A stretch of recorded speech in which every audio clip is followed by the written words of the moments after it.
جہاں بجا آپ لوگوں نے تقریر سماعت کی اور بہت سارے اشعار بھی آپ لوگوں نے سنا. ایک شعر اور بھی آپ لوگوں کے گوشت گزار کر دیتا ہوں. حسن یوسف لب عیسیٰ ید بیضا داری، حسن یوسف لب عیسیٰ ید بیضا داری، آج خوبا ہمارا تنہا داری. عزیزان محترم، خطبہ کے بغیر کچھ باتیں اسی وجہ سے رکھ رہا ہوں کہ خطبہ پڑھتے جاؤں گا تو ٹائم لگ جائے گا.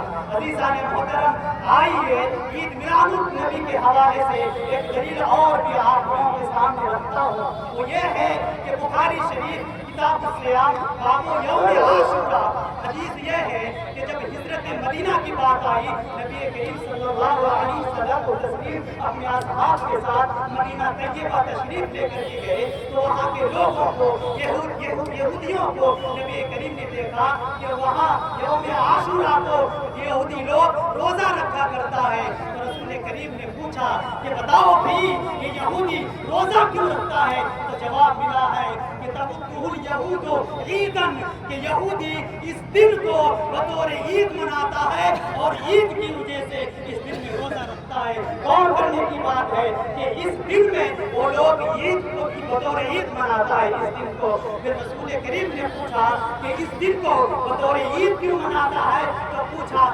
جواب آیا کہ نجّى اللہ بنی اسرائیل من عدوهم، کہ اس دن میں رب کریم نے بنی اسرائیل کو اس کے دشمنوں سے نجات دی تھی. اسی خوشی میں وہ لوگ یوم موسیٰ کے یوم موسیٰ کو تصور میں لاتے ہوئے اس دن کو بطور عید مناتے ہیں اور بطور عید مناتے ہوئے اس دن میں روزہ رکھتے ہیں وہ لوگ. تو یہ جواب سنیے، اتنا سننا تھا کہ رسول کریم نے اپنے اصحاب سے فرمایا، وہ میرے اصحابو سنو سنو، جب یہ لوگ موسیٰ کو تصور میں لا کر کے اس دن میں وہ لوگ روزہ رکھتا ہے تو سنو تو صحیح، موسیٰ کا تو حقدار ان یہودیوں سے ہم زیادہ رکھتے ہیں، تو کیوں نہ ہم لوگ بھی اس دن کو بطور عید منائیں اور ان یہودیوں کی طرح نہیں بلکہ ہم اپنی جانب سے ایک کی بجائے دو روزہ رکھتا ہے. عزیزان محترم، یہ حدیث کہیں دوسری جگہ کے لیے ہے بلکہ یہ بخاری کی حدیث ہے. پھر اسی حدیث کو امام ابن حجر اسقلانی کے پاس پیش کیا گیا اور فتویٰ پوچھا گیا کہ بتائیے تو صحیح حجت المحدثین، وہ حجت المحدثین جن کو سارے حجت علماء مانتے ہیں، آپ اہل حدیث کے پاس بھی جائیے وہاں بھی آپ کو جواب ملے گا کہ آج تک علماء اہل حدیث اپنی مدارس میں اپنے مدرسوں میں ایک کتاب پڑھاتے ہیں. کوئی کتاب نہیں بلکہ امام ابن حجر اسقلانی کی کتاب ہے. وہ حجت المحدثین سے پوچھا گیا کہ آپ کا اس بارے میں فتویٰ کیا ہے کہ رسول کریم نے تو یہ کہا تھا کہ ہم موسیٰ کا حقدار زیادہ رکھتے ہیں، اسی وجہ سے یوم موسیٰ منائیں گے اور عید موسیٰ کی منائیں گے. تو یہ بتائیے کہ عید میلاد النبی کے بارے میں آپ کا فتویٰ کیا ہے، آپ کی رائے کیا ہے؟ تو امام ابن حجر اسقلانی نے جواب دیا ہے اس فتویٰ کو امام جلال الدین سیوطی نے اس مسجد کی عمل مولد میں نقل کیا ہے.